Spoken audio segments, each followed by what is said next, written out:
Welcome to Druva's LinkedIn Live. This is happening on St. Patrick's Day, so we'll say happy St. Patrick's Day. In Cloud We Trust. Today's topic is about strengthening cyber resilience and combating ransomware. I've got two guests here with me today to talk about this in the next 20 minutes. Please welcome Tim Marlin, Cyber Product Development Leader at Marsh. Tim, it's great to have you on the program. Great to be here, Lisa. Thanks for having me. Happy St. Patrick's Day to you as well. To you, and I see you have a little green patch there, so you're compliant, which is awesome. Prem Anatha Krishna is here as well, the VP of Products at Druva. Prem, welcome to the program. Thank you, Lisa, and happy St. Patrick's Day. We're going to forgive you for not having green on. You have plenty of time today to make that switch. So in the next 20 minutes, we're going to dissect three things really. One, the importance of cyber insurance. A lot of stuff happened in the last year that's really changed the game. We're going to get Tim's perspective, Prem's perspective as well. Then we're going to talk about how customers can lower risk by working together with cyber insurance vendors and data protection vendors. Then we're going to leave you, as we always do, with advice and recommendations, the keys to good cyber insurance. And some of that is cultural. So if you have a question or a comment, pop it in the LinkedIn Live chat. We will address it during the show. All right, Tim, let's go ahead and start with you. Talk to us about cyber insurance overall. What is it? What do customers need to be looking for?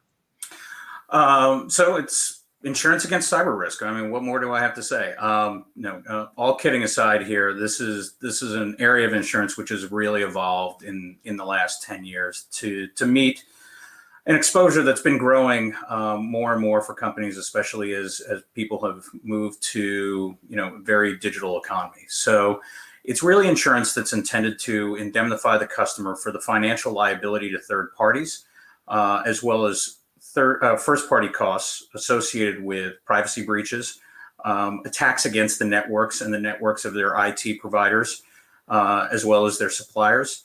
And in many cases, even just the failure of their network, and to the extent that that might result in lost income. The kinds of costs that are covered there and the kinds of liability that may be covered includes notification, credit monitoring, legal fees, regulatory investigation costs, the settlement to the extent that you're sued over some of these issues, as well as those first-party costs. We're thinking about forensics investigations, the cost of data recovery, which has been skyrocketing in recent years, ransom payments in the face of the ransomware pandemic that we're seeing right now as well, including and as well as lost business income and extra expense. Lisa, to the second part of your question about why is it important these days, it's really that breadth of coverage that's made it important. As cyber threats and loss have evolved over the last 10 years, cyber insurance has really had to evolve to address that changing exposure landscape. Prior to coming to Marsh, I was responsible for cyber and technology errors and emissions underwriting at a good-sized U.S. insurance carrier.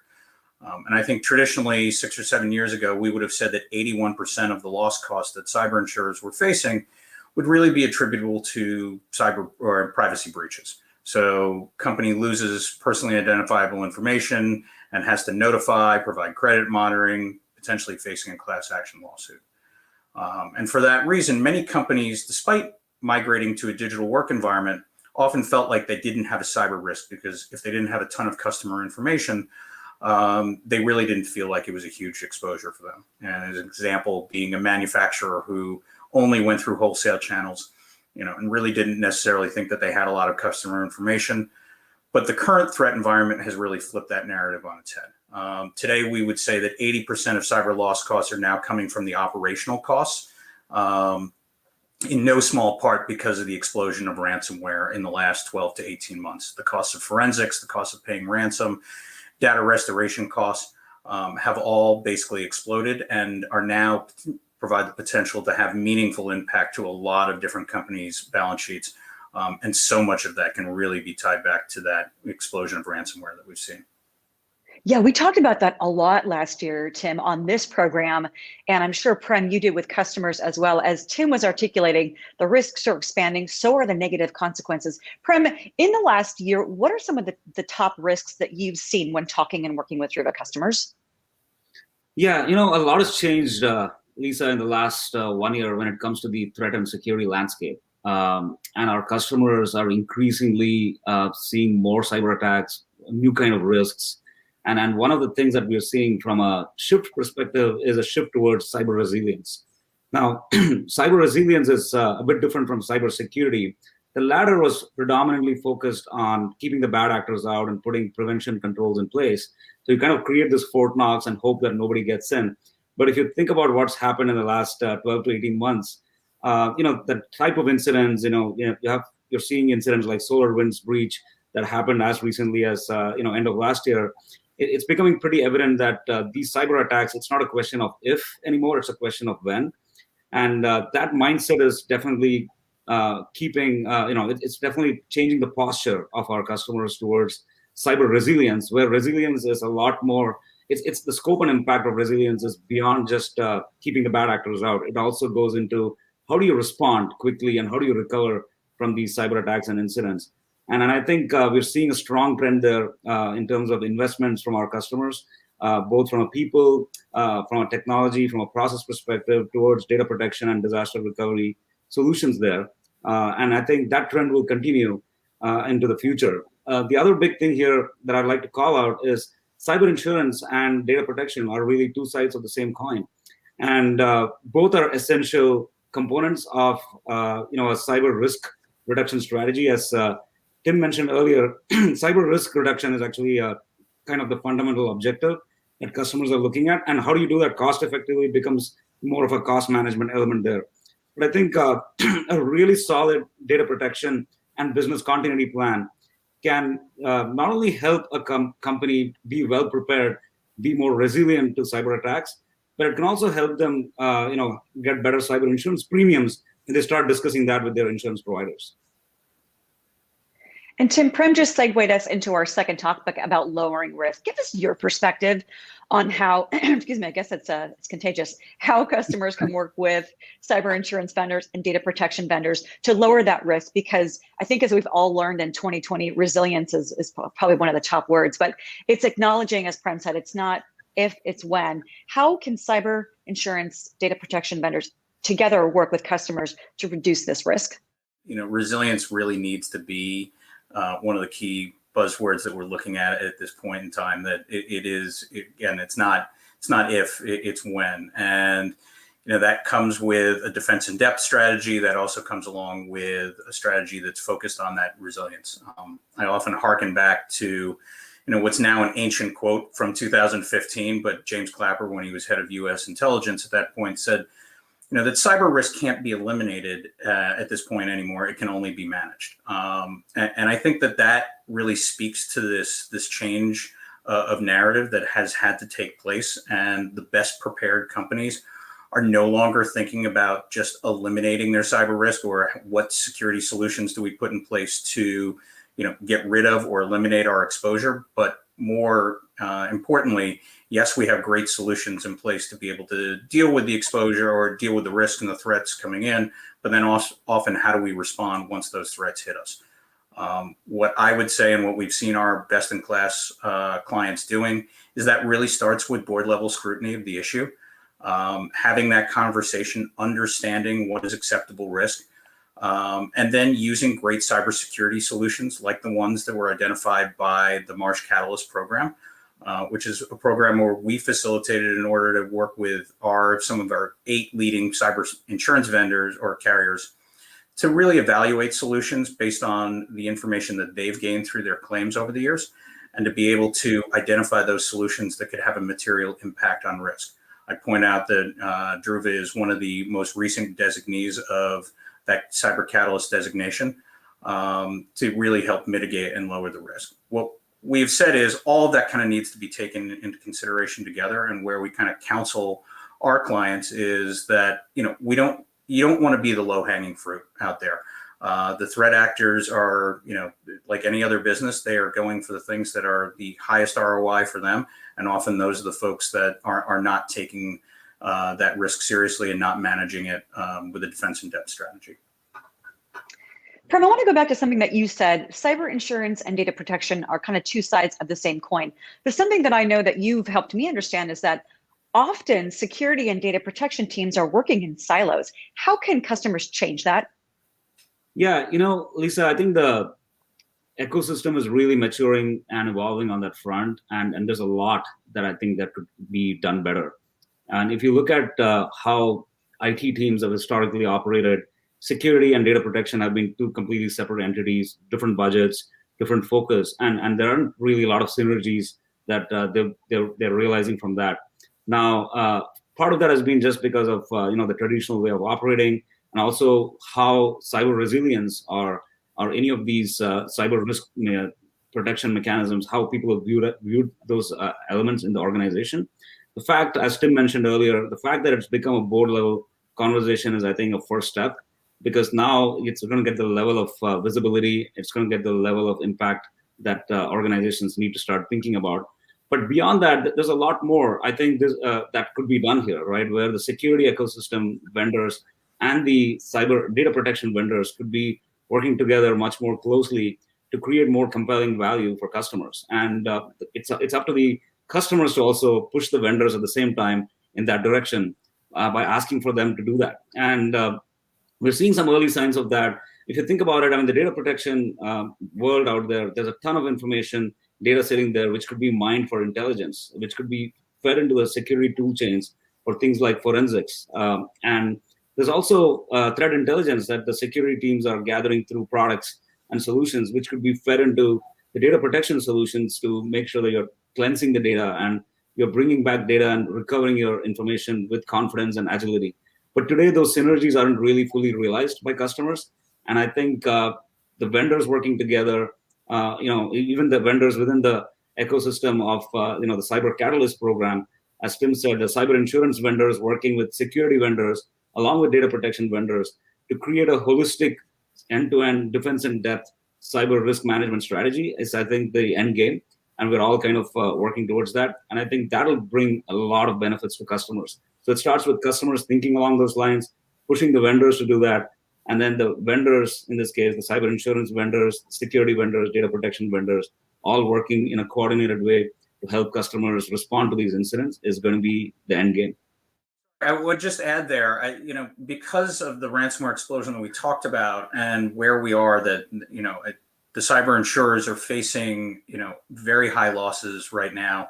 And that this is, a tough market for cyber insurance right now, that, that interaction between all the members of the, whether it be vendors, whether it's cybersecurity vendors, resilience, the insureds themselves, and the carriers working together as a market, we're really at an inflection point where that can actually happen now. I know we've talked about it in the past a little bit, is, traditionally, cyber insurance was, while not always easy to secure, it was not that hard.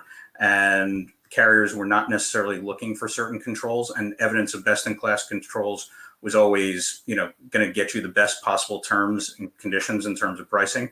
Now, because of the threat environment we're in, really being able to show those best-in-class security controls and resiliency is the gateway to being actually insurable. We are at a point now where cyber insurers are thinking about certain controls that are table stakes just to be able to get terms or have the limits that people want to be able to put up. And so thinking about things holistically, as Prem pointed out, is essential now just to being able to get your insurance.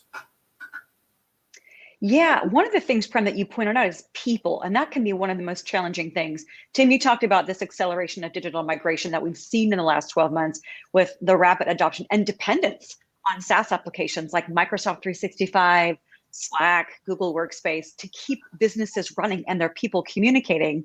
So we've had this digital acceleration. We have this acceleration in risk factors and threat surfaces. But Prem, how do you advise customers in the essence of time to get these collaborations together so that they can actually build and really put a risk lowering policy in place as soon as possible? Yeah, I think it starts with recognizing that cyber resilience is really important in the first place. I think that itself is a cultural change. As I said earlier, it was all about keeping the bad actors out and hoping that bad things will never happen. And now that mindset has changed, and we are seeing this increasing shift towards cyber resilience, but it's still not to the point of maturity where it should be. And I think that's where the next level kind of push from organizations towards getting the security teams and the data protection teams and the cyber insurance providers to really work together to come up with a consolidated, comprehensive defense in depth strategy is going to be extremely important. And if you think about it, right, I mean, the resilience piece becomes your last line of defense. And today, the mindset, even within that resilience umbrella, most customers are thinking about data protection and backups as a last line of defense to recover their data and applications when something goes wrong.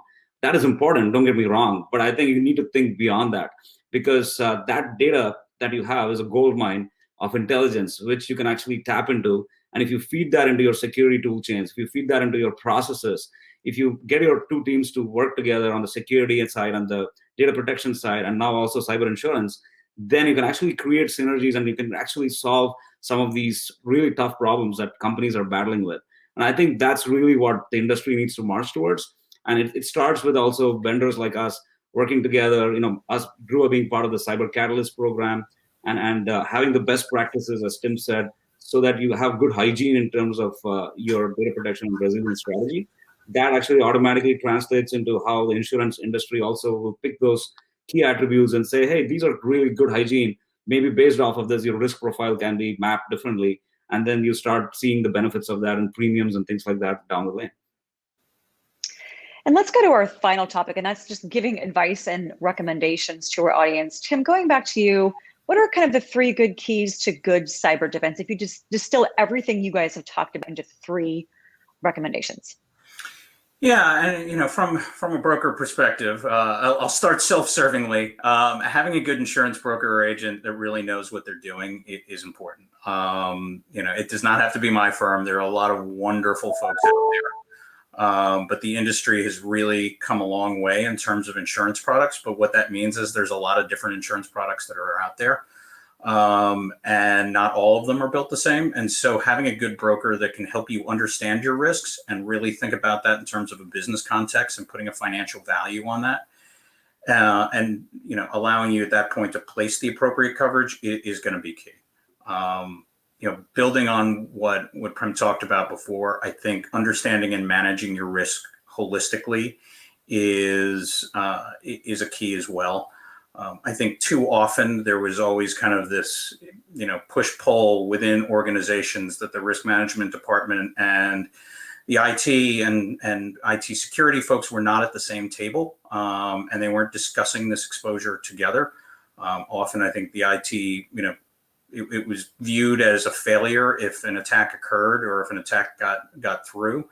And I think we really need to change that. And so, having a holistic conversation around this topic to allow for appropriate risk analysis and risk management is going to be key. And that starts, as I mentioned before, at the board level, like discussing the exposure. I think it starts with, evaluating what's acceptable risk to the organization anyway. Just because you can do something with technology doesn't mean you should. An absurd example is, yes, it would be very easy to put client and customer information open on an open web page on the internet, but you would never do that because, it would, violate all privacy issues, but it would be very efficient. So clearly, once you've decided, moving away from that, like, okay, we have solutions in place that are going to be accretive to us, that are going to help our customers, that are secure, then how do we partner with best-in-class security providers to make that safe? To make sure that we can actively catalog that information so that we can respond to threats as they're coming in and identify those threats. And thinking about the entire NIST framework, once those threats do get through, then how do we respond to it? What's our plan for resilience to make sure that we mitigate and minimize any damage that's there? And I think, again, that's where things like the Cyber Catalyst program come in, especially in an environment like today, where I know there's a lot of vendors that are talking to folks. How do you cut through that noise and identify the folks that are actually doing things that are mitigating risk? It's the reason why, Marsh put together the program, not for our opinions on it, but really to go to the hive mind of some of our leading insurers to get their thoughts about what could actually mitigate the claims that they're putting their dollars on the line for. You make a great point about cutting through the noise. That's a bona fide challenge there. Prem, take us. So we've got about a minute left. I'd love to get your perspectives on how you talked about it's when, not if, 4 this synergy to happen when you're talking with Druva customers and prospects, what are your top 3 recommendations? Yeah, the top 3 recommendations would be: first, make sure you're thinking resilience, cyber resilience, which is also about response and recovery and not just prevention measures.